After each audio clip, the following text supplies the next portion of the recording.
Yes, thank you again for your presentation. Hello, my name is Jouich. You've seen me jumping around on stage here yesterday and today. I took on a small part-time job as a technical assistant, but as Lars already mentioned earlier, I'm responsible for product management for emaSWS at EMK. In short, what do we do in product management? We take care of further development. That includes requirements gathering, customer feedback, and our own ideas. Then our colleagues from digital planning come into play, who provide the technical support. And then comes the really crucial part. Yes, the most important work is done by our colleagues from software development, and every year I have the serious task of presenting to you what's in the new release. There's so much that I've summarized it a bit and limited it to the most important highlights. We have 4 topic blocks that we're going to look at today, with the coolest features that bring the most value. We've done something on the topic of usability and performance. How can I make this better, faster, and easier in the software? We always take care of our human model so that it moves more accurately and with more correct biomechanics. We have a world first in plant design, which we will present in detail in the workshop, and we've also dealt with the topic of interfaces. That's also part of the workshop. Yes, the first topic is easy layout. We work in 3D and it's a really big problem to lay out in 3D for someone who has never moved in a 3D environment before, because they're sitting in front of a 2D screen, right? There are only 2 axes. In 3D, however, there are 3 axes, and we notice this again and again with people who are new to the topic. They start to push things around and then it's not where it should be. And here you can see how it currently is in the EMA. Also, you have to manipulate the objects via the command bar with an axis movement, and then you have to turn it again and see where I really am. And then you might have to place it on the surface so that it is actually where it should be. And that's where Easy Lead comes into play. Now there's an intelligence behind it that always looks at what's underneath the object and automatically pulls the object onto the surface, because objects can't float, right? The Siemens air hook doesn't exist, it always falls down. And that's exactly how we do it with lead. You can see it here, it's automatically lowered on every surface. We're also using the mouse wheel here to turn it. That's also something you can do quite well with the mouse on the PC. And it's super easy. We can also change the hierarchy here. This is being shown right now, so objects can then be quickly subordinated in the structure in order to move them together. This is also possible with the one-click solution. Super easy, and you get support for shelves, for example. It also shows where the shelves are, and that's how it has to work in the software, so that it's a great benefit for every beginner and that goes both ways in terms of usability and performance. Exactly, it also works with complex objects, with the human model, with complex geometry. A virtual bounding box is always created and you can simply move it using the tracker. 100% intuitive. Next topic, Live PRW. This is my favorite. You should save the best for last, but it fits into this category. So, what you're seeing now is really a game changer. I'll show you again. To get you started, the normal workflow is always there. You pull in operations, you have to define parameters, then you describe the process and then you simulate it. Then it takes a moment and then you look at it and say, okay, that's it. Let's move on. Do the next process step. Define the parameters, simulate and look at it. Now I'll go through it a little faster here. We already understand how this works, but you can already see the problem. I'm counting it up here. The simulation runs are always there. I always have to do that, and it takes time, and the longer the process is, the more time it takes. And that's actually the issue that costs us a lot of time, especially with very long projects. Now comes the live preview. You can also see right away how to activate it in the new release. It's right next to the simulation button. And what happens now is really phenomenal. As soon as the process is sufficiently defined, I can see what it looks like. I can see immediately what it looks like without simulating. I can continue right away. Second hand added. Zach, second hand is up. Now I'm pulling in the next process. That's fine for me. Define again how it should look. And at the push of a button I see the result. And that's not just the final pose, but actually the entire movement there. Yes, so I've already simulated beforehand. Now I only simulate what's necessary in the background and can see immediately how the match model is doing. I can react very quickly to how a non-optimal pose can be corrected due to incorrect settings. I can quickly play with parameters and achieve the best result for me. And yes, now it's going a bit faster again. Here's the counter again. I didn't simulate at all. That was basically 0 simulation runs and the process is still modeled. And we've already done some initial tests. Now in a moment I'll summarize what the results are in terms of speed. By the way, it still works for every operation. By the way, it still works for every parameter, and by the way, it still works at any time. The live preview can also be activated in existing scenarios. And here we see a really significant improvement in the structure and modeling of the processes up to 50%. It also fluctuates a bit, how complex and how long they are, but this is a real game changer. Yes, we already had the feature in beta testing for a bit and have already received feedback from customers about it. I think we are really meeting the requirements of Audi here, who want to become much faster in this regard. Yes, the next small topic from the category, we always do library updates.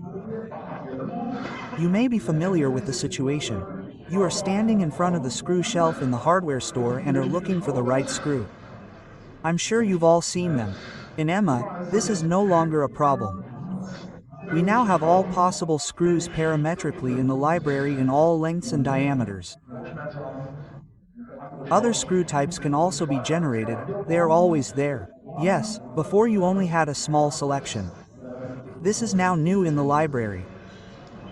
We also have personal protective equipment, safety glasses, ear protection, face masks, head protection, etc. They are also designed in such a way that they fit the human model straight away, so you don't have to put them on in a complicated way. Also a library update and a library update for the plant designer.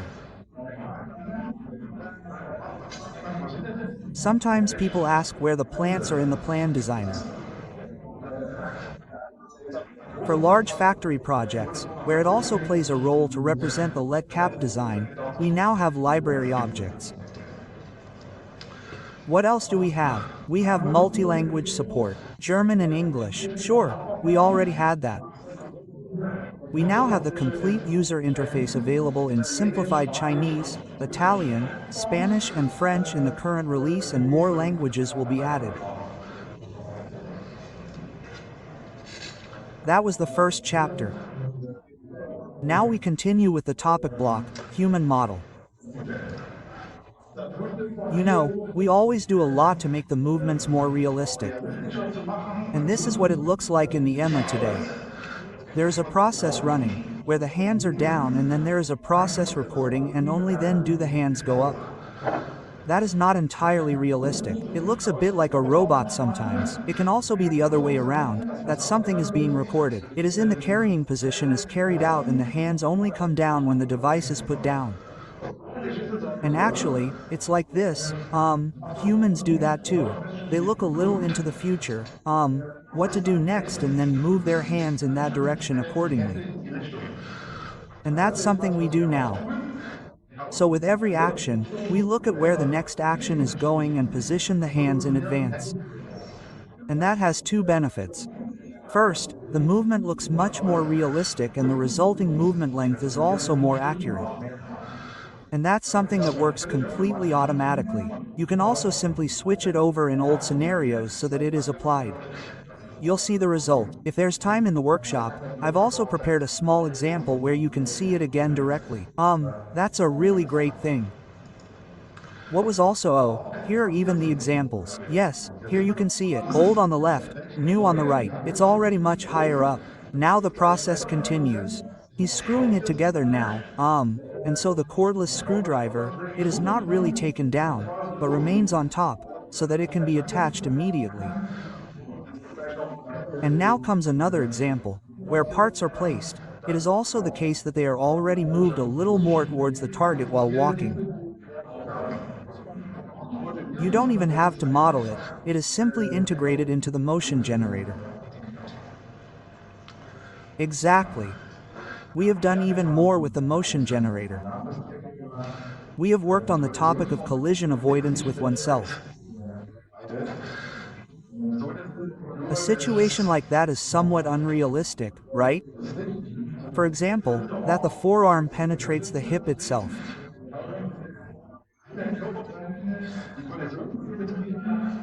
We now also look at the collision geometry of the body parts and correct it automatically and find a pose that is then basically collision-free and transfer it back and then automatically get a collision-free movement pose with regard to the body parts.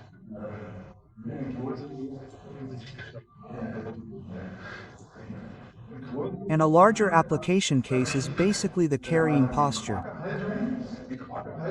The carrying posture is a parameter, which you have to define in the EMA today or yesterday.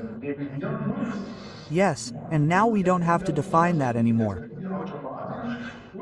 Now we can automatically try out different carrying positions, check whether they are collision-free and can also evaluate them in terms of ergonomics and then automatically select which one suits us and which one we want to use. And now the automatic function works in every process. The carrying position is set to automatic and it is initially set to the collision-free and ergonomically best positions. You can still manipulate them if you want. And yes, that's another example. This is how it looked before. Here's the colleague on the right, who didn't check the collision check when assuming the carrying position, and now you get a different automatic pose.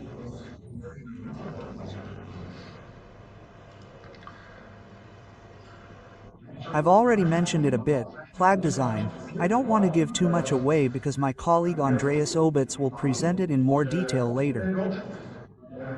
A little teaser again.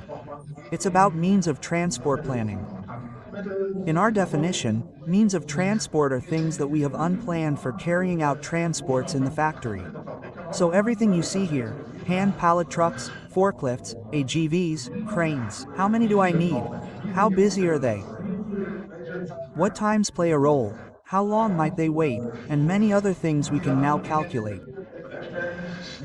We will see exactly how this works in the workshop. Yes, and now last but not least, the topic of interfaces is also always very important to us. We have heard a lot about Omnibeer and also the exchange via a common platform. Sometimes the standards are not yet defined and you have to talk to each other directly. This year, we have made 2 new direct interfaces with other software available in the release. One is Tactic and the other is Tycon from MTM. I can also present them in one episode because what we do is actually almost the same.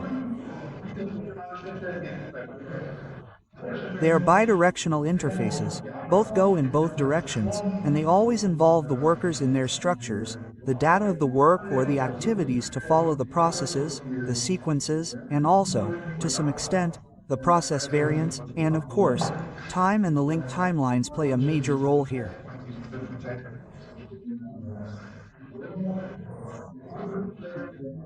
We will also present the first interface live in the workshop using the example, and if you are interested, you can contact us and ask MTM or us what the TON interface is all about. That was my last point. We have always released on Mondays. Some of you may have seen it or looked at the release notes. Otherwise, it is now available to everyone. The two modules here, TIG and DMDM, are now available as modules for the first time. And that's it from me for now. Thank you very much for your attention.